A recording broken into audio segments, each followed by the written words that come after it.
तो मूवी की स्टार्टिंग में हमको पता चलता है और हम देख पाते हैं कि कैसे लूसीफर ने हेवन के थ्रोन और गॉड के खिलाफ बगावत कर दी थी, जिसके बाद आर्कएंजल माइकल ने उससे लड़कर उसे हेवन से बाहर फेंक दिया और वो आकर गिरा दूसरे नीचे वाले रेल में आने की अर्थ पर। और वहां पर भी हेल के अंदर जहां पर माइकल ने आकर उसे हमेशा के लिए कैद कर दिया, चेन्स में बांध दिया और उन चेन्स को अपनी स्वॉर्ड ऑफ स्पिरिट से वहीं पर लॉक कर दिया, जिससे कभी भी डेविल खुद को छुड़ा नहीं सकता था। लेकिन उसने धमकी दी कि वो आजाद जरूर होगा और अपना बदला लेने वापस आएगा, सब पर राज करेगा और सब कुछ तबाह कर देगा। लेकिन माइकल ने उसकी बातों पर ज्यादा ध्यान नहीं दिया, क्योंकि वो जानते थे कि वो कभी भी गॉड की मर्जी के बगैर आजाद नहीं हो पाएगा और वो वापस हेवन चले जाते हैं। अब सालों तक हेल में रहते हुए लूसीफर ने अपने डीमंस की आर्मी बना ली कि कभी जब वो आजाद होगा तो उनके साथ ही वो तबाही मचाएगा और उसके जो वर्शिपर और फॉलोअर्स थे वो उसके लिए इंतजार करने लगे और जहाँ से वो गिरकर हेल में गया था वो उस जगह को गार्ड करने लगे। खैर अब कहानी प्रेजेंट टाइम में आती है और हम देखते हैं इटली की एक शहर टर्न को, जहाँ पर एक आर्ट स्टूडेंट लॉरेन मिल्टन रहती है, जो कि काफी बड़ी नास्तिक भी है, लेकिन वो गॉड और डीमंस पर आर्ट और थीसिस बनाती रहती है, ये प्रूव करने के लिए कि वो एग्जिस्ट नहीं करते, बस एक आर्ट का हिस्सा है या फिर इंसान के अंदर की भावनाओं पर आधारित चीजें हैं। और उसका विश्वास टूटने की एक बहुत बड़ी वजह ये भी हो सकती है कि उसके हस्बैंड और बच्चे का मर्डर कर दिया गया था, जिसके बाद से ही वो अकेले रहने में बिलीव करने लगी। लेकिन उसकी गुड और इविल वाली इन बातों को बड़े लोग सीरियसली नहीं लेते थे।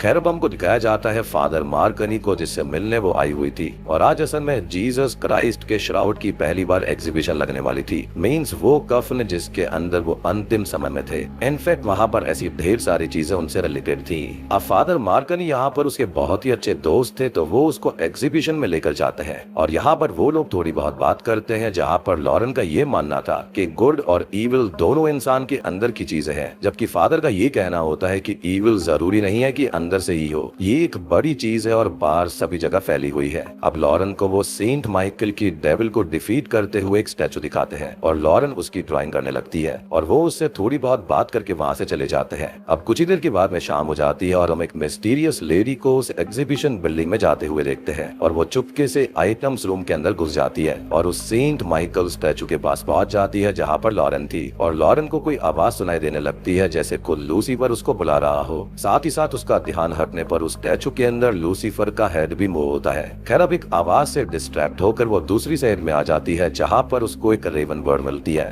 Dam this raven bird again. खैर वो उसको तब तक उजागर रखती है जब तक वो मिस्टीरियस लेडी उस स्टैचू से सेंट माइकल के हाथ की स्वॉर्ड नहीं ले लेती। अब वो स्वॉर्ड लेकर वहाँ से चली जाती है और लॉरेन के पास तभी एक गार्ड आता है जो कि उसे जाने के लिए बोलता है, एज वहाँ पर उसे काफी देर हो चुकी थी। खैर वो वहाँ से जाने लगती है, लेकिन तभी वो ये देखती है कि उस लेडी ने उस गार्ड को मार दिया है और उसका सर काट कर श्राउड वाले रूम के सिक्योरिटी स्कैनर से स्कैन करके उस रूम में वह एंटर करती है। इसके पीछे पीछे लॉरेन भी जाती है और वहीं पर छुप जाती है और ये देखती है कि वो लेडी श्राउड के प्रोटेक्टिव ग्लास को तोड़ने लगती है। लेकिन तभी वहाँ पर फादर मार्कनी आ जाते हैं और उसे रोकने लगते हैं। सेंट माइकल से प्रे करने लगते हैं, लेकिन वो लेडी ग्लास तोड़ ही देती है और फादर मार्कनी को भी उस स्वॉर्ड से स्टैब करके वो जान से मार देती है। खैर अब उस लेडी के साथ के दो लोग अंदर आते हैं और वो लोग उस श्राउड वो वहाँ से निकाल कर रख लेते हैं और वो तीनों जाने लगते हैं, लेकिन उस लेडी की नजर लॉरेन पर भी पड़ जाती है और वो उसे साथ ले चलने का ऑर्डर दे देती है, ये कहते हुए कि शायद उसे लूसीफर ने चुना होगा और उसके गार्ड्स उसको भी साथ ले जाते हैं। अब इधर फादर मार्कनी अपने आखिरी टाइम में थे और वो सेंट माइकल से प्रे करते हैं, रिक्वेस्ट करते हैं कि वो उसकी बॉडी ले लें और डेविल के इस बीस्ट को हरा दें। एंड स्ट्रेंजली उसकी ये पुकार माइकल सुन भी लेते हैं और उसकी बॉडी में जगह लेकर अर्थ पर आ जाते हैं ताकि वो लूसीफर के बीस्ट को रोक पाए। अब वो बाहर जाकर उन लोगों की कार का पीछा करते हैं, लेकिन अभी ये नई नई बॉडी थी जो घायल और कमजोर भी थी,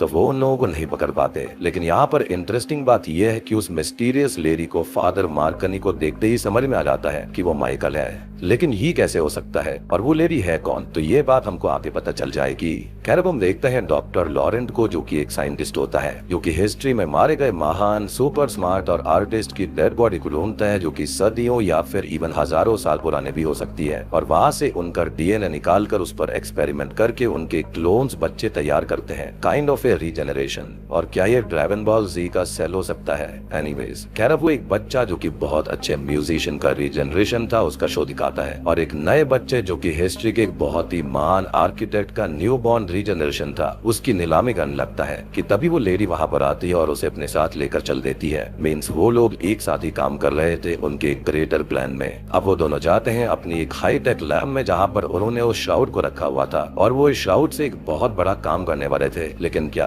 तो ये हमको आगे जानने को मिलेगा जो कि बहुत भयानक होगा, क्योंकि वो लोग यहाँ पर एक्सपेरिमेंट करने के लिए लॉरेन को तो ले ही आए थे, लेकिन साथ ही साथ वहाँ पर 3 और लेडीज होती हैं जिनको एक चेम्बर में कैद करके रखा गया था और कुछ लोग आकर उनकी पिक्चर्स और ब्लड सैंपल्स ले जाते हैं। खैर इधर फादर मार्कनी की बॉडी के अंदर माइकल, जिनको अब हम माइकल ही कहेंगे, वो बिशप रूम में आते हैं और उससे पूछते हैं कि श्राउड का प्रोटेक्टर कहाँ था, जिस पर बिशप उसको बताता है उस आदमी के बारे में जो कि धीरे धीरे अनस्टेबल हो गया था। उसे डेविल के विजन्स आने लगे, प्रोफेसीज जैसे कि डिमोनिक कर्ट और डेविल का अर्थ पर वापस आना। इसके बाद से वो अब अकेला ही सेंट माइकल असाइलम में रह रहा है जो कि यहाँ से थोड़ी दूरी पर है। अब माइकल वहाँ पर जाता है और उससे वो आदमी विंसेंटी मिल जाता है जिसको विजन्स आते थे। आगे होने वाली चीजों और पीछे हो चुकी चीजों का आभास होता था और वो फादर मार्कनी को देखते ही समझ जाता है कि वो कोई और ही है जो कि अब ह्यूमन नहीं रहा। अब माइकल उसे अपने बारे में बता देता है और श्राउड की चोरी की बारे में भी बोलता है, जिस पर विंसेंटी उसे ऊपर ले जाता है और बताता है कि ये जगह एक लुकआउट की तरह बनाई गई थी उस जगह पर नजर रखने के लिए जहाँ पर डेविल गिरा था। और वो माइकल को वो फैसिलिटी भी दिखाता है जहाँ पर उसका कल्ट उसके लिए कुछ काम कर रहा है, उस मिस्टीरियस लेडी और डॉक्टर लॉरेंट के ऑर्डर्स पर। अब माइकल यहाँ पर ये कहता है कि डेविल आजाद नहीं हो सकता क्योंकि उसने उसे चेन से बांधा था। इस पर विंसेंटी बताता है कि स्कल्पचर से ये पता चलता है कि उसकी चेन्स लूज होने लगी हैं और वो अपने डीमन आर्मी के साथ अर्थ पर आने वाला है, जिसके लिए उसके 2 बीस्ट, एक अर्थ से वो लेडी लिज और एक बीस्ट ऑफ ग्राउंड उसके फ्री होने के लिए काम करेंगे। तो उस मिस्टीरियस लेडी का नाम यहाँ पर लिज है और ये भी कोई डीमनेस या फिर एंजल ही रही होगी जो कि लूसीफर को सर्व करती है। शायद से ये लिलिथ हो सकती है और अब उसे आजाद कराने वाली है। विंसेंटी का ये कहना था कि सेंचुरीज तक डेविल के वर्शिपर्स ने उसके लिए हेल के अंदर बच्चे भेजे जिनकी वो बॉडीज लेकर फ्री हो सके। इस पर माइकल ये बोलते हैं कि ऐसा नहीं हो सकता क्योंकि लूसीफर यहाँ पर अपने प्राइड और रेज को काबू नहीं कर सकता, इसलिए किसी मॉर्टल बॉडी को पोजेशन में वो नहीं ले पाएगा। इस पर विंसेंटी बताता है कि कोई नॉर्मल बॉडी नहीं बल्कि चाइल्ड ऑफ गॉड की बॉडी। इस पर माइकल कहते हैं कि ये गॉड कभी अलाउ ही नहीं करेंगे, लेकिन कहानी इससे कई आगे है जो कि हमको आगे समझ में आ जाएगी।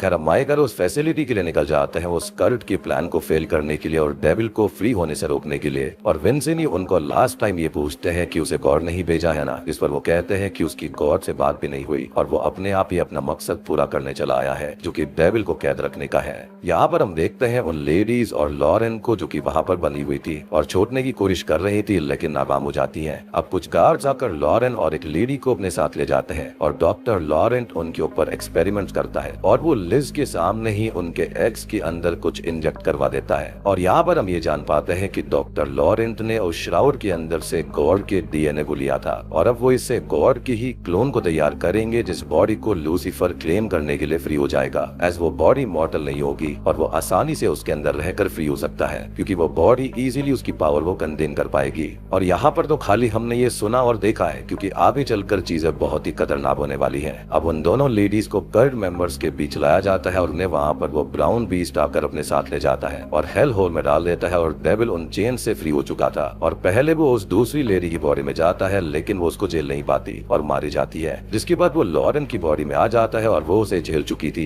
मींस अब वो उससे ही पैदा होगा। उसकी डीमंस आर्मी उस पहली लेडी की बॉडी को नीचे हेल में फेंक देते हैं और लॉरेन वापस ऊपर आ जाती है जिसका लिज और सभी कल्ट मेंबर स्वागत करते हैं एज वो उनके न्यू गॉड न्यू जीसस को जन्म देने वाली है, यानी कि लूसीफर को। उनके लिए तो लूसीफर यहाँ पर जीसस है। अब लिज उसे उसके चेम्बर में छोड़ आती है और इधर माइकल फैसिलिटी में ब्रेक इन करके 2 सिक्योरिटी पर्संस को मारकर उनका गेटअप लेते हैं और पहले जाकर उस श्राउड को वहाँ से हटाकर अपने पास रख लेते हैं। डॉक्टर लॉरेंट उसको देख लेता है और वो उसकी लैब को जलाकर वहाँ से चले जाते हैं और सब लोग उन्हें ढूंढने लगते हैं। अब यहाँ पर वो लॉरेंट को ढूंढने लगते हैं क्योंकि उनको याद आता है कि मार्कनी की फ्रेंड भी खतरे में है और वो उसे फ्री करके वहाँ से भगाने लगते हैं और पूछते हैं कि उसके साथ यहाँ पर क्या हुआ और वो सब कुछ बताती है, ऑल्दो वो खुद भी डेविल को सेंस कर पा रहे थे। अब वो दोनों भाग ही रहे होते हैं लेकिन लिज के गार्ड्स लॉरेन को और ब्राउन बीस्ट माइकल को पकड़ लेता है और अभी माइकल अपनी फुल पावर्स पर नहीं थे, एक मॉर्टल बॉडी के अंदर थे, तो वो उन्हें कैद करके वहीं चेन से बांध देता है। लेकिन वो चेन्स को तोड़कर हेल में डेविल से लड़ने जंप कर देते हैं लेकिन वो खुद वहाँ था ही नहीं और उसके साथ ही एंजल्स और डीमंस उन्हें वहाँ पर पकड़कर उसी जगह चेन से बांध देते हैं जहाँ पर पहले उन्होंने डेविल को बांधा था। और आपको याद हुआ कि लिज ने उनकी सॉर्ड को भी ले लिया था, तो ऑब्वियस सी बात है कि क्योंकि उन्होंने उन चेन्स को उस स्वॉर्ड से ही पावर दी थी। अब लिज ने जब वो स्वॉर्ड ही निकाल ली तो इसलिए ही वहाँ पर वो चेन्स लूज हो गई थी।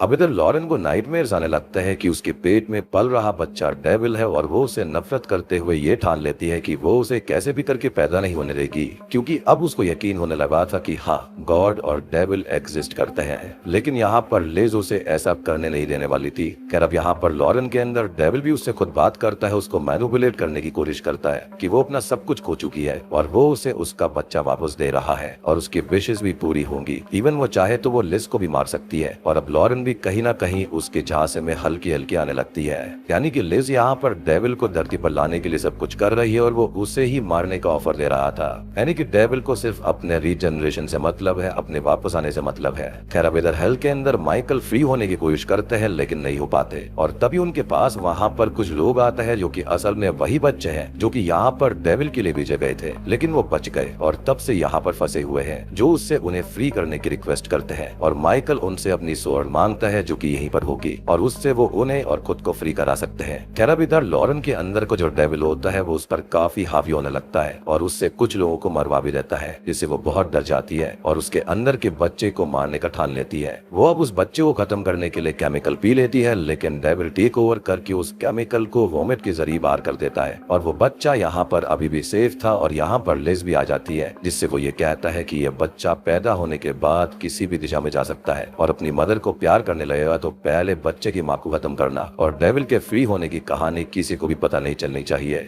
और इस चीज के लिए सबसे पहले उन्हें हेल होल से डीमंस को बाहर लाना होगा और उसके बाद में इस फैसिलिटी को खत्म करना होगा ताकि कोई भी सबूत न बच पाए। अब हम लॉरेन को देखते हैं जिसकी हालत बहुत खराब थी, लेकिन फिर भी लिज और डॉक्टर लॉरेंट उसको एक चेम्बर के अंदर डालकर कैद कर देते हैं ताकि डिलीवरी से पहले कुछ भी उल्टा सीधा ना हो पाए। और एक चीज ये कि ये प्रेगनेंसी डेविल के हाथों में है, तो यहाँ पर टाइम का जोर नहीं है, वो बच्चा कुछ ही घंटों में पैदा हो जाएगा। अब डेविल माइकल से बात करने हेल में जाता है और उसे टॉन्ट करता है, ये बोलता है कि वो सभी एंजल्स को खत्म कर देगा, गॉड के अगेंस्ट वॉर छेड़ देगा और उसे गॉड की चाइल्ड की ही बॉडी मिल चुकी है कंट्रोल करने के लिए और एक तरह से उसके अंदर गॉड का हिस्सा है जिसको कंट्रोल करके वो लोगों को बेवकूफ बनाएगा, तबाही लाएगा। और इतना कहकर वो वहाँ से चला जाता है। अब माइकल को सब कुछ समझ आ जाता है कि गॉड आखिर करने के हवाले है और उनका असली प्लान है क्या, क्योंकि उन्होंने अगर उससे कुछ भी नहीं कहा मीन्स उनका कुछ बहुत बड़ा प्लान है जो कि हम एंड में रिवील होते हुए देखेंगे। खैर अब वहाँ पर फंसे हुए लोगों से वो अपनी स्वॉर्ड मांगते हैं और वो लोग फ्री होने के वादे पर स्वॉर्ड उसको दे देते हैं, जिससे वो अभी आजाद होकर अर्थ पर वापस आते हैं इस वाले के साथ में कि वो उन लोगों को वहाँ पर वापस आजाद करने के लिए जरूर आएंगे। अब वो वापस आकर लॉरेन को ढूंढते हैं और उससे कहते हैं कि उसे इस बच्चे को मारना नहीं है बल्कि पैदा होने देना है। लेकिन होता यह है कि डेविल उसकी बॉडी के ऊपर हावी हो जाता है और वो माइकल से लड़ने लगता है और उसे टॉन्ट भी करता है।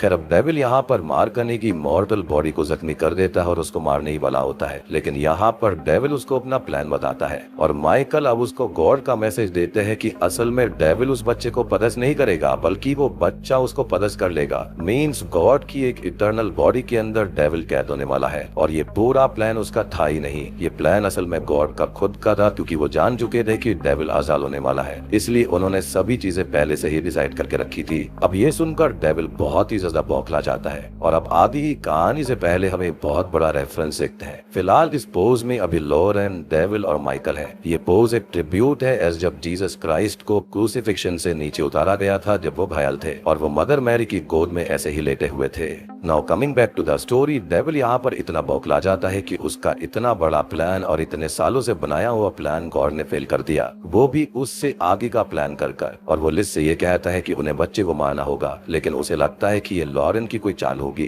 तो वो उसकी बात नहीं मानती और उसे अपने साथ ले जाती है और उस हेल होल के ऊपर उसकी डिलीवरी करवा कर बच्चे को पैदा करती है और लिज बच्चे को ले जाती है और लॉरेन को हेल होल में गिरा दिया जाता है। अब लिज बच्चे को लेकर अपने करियर के लोगों के सामने आती है और उसके अकॉर्डिंग तो ये डेविल है, तो डेविल ब्लड का बैप्टिज्म चाहेगा, वो भी उसके ही लोगों का, और सभी guild members even doctor Laurent को ब्राउन बीस्ट ब्लेड से काट कर खत्म कर देता है। और यही तो अंतर डेविल और गॉड में है कि गॉड सबके हैं लेकिन डेविल किसी का सिवा नहीं होता। क्या माइकल पहले लॉरेन को बचाता है जो कि हेल होल में लटकी हुई थी और उसके साथ बाहर जाकर लिज से वो उस बच्चे को ले लेते हैं और उसे बताते हैं कि लूसीफर अंधा हो चुका था अपने बदले की आग में, और वो भी इतना ज्यादा ब्लाइंड हो गया था कि उसने उसी डीएनए को चूज कर लिया जो कि उसे कैद करके रखता था। और लॉरेन को उसने चूज नहीं किया था बल्कि गॉड ने उसको चूज किया। अब वो लॉरेन को वहां से विंसेनी के पास भेज देते हैं और खुद उस हेल होल के पास जाकर लास्ट टाइम मार्कनी को उसकी बॉडी के लिए थैंक्स बोलते हैं और वहाँ पर लगे हुए एक्सप्लोजिव्स को ब्लास्ट कर देते हैं, जिससे ये बिल्डिंग, हेल का डोरवे जहाँ पर डीमंस थे, सब कुछ तबाह हो जाता है और सारे डीमंस मारे जाते हैं और माइकल भी मार्कनी की मॉर्टल बॉडी से जा चुके थे।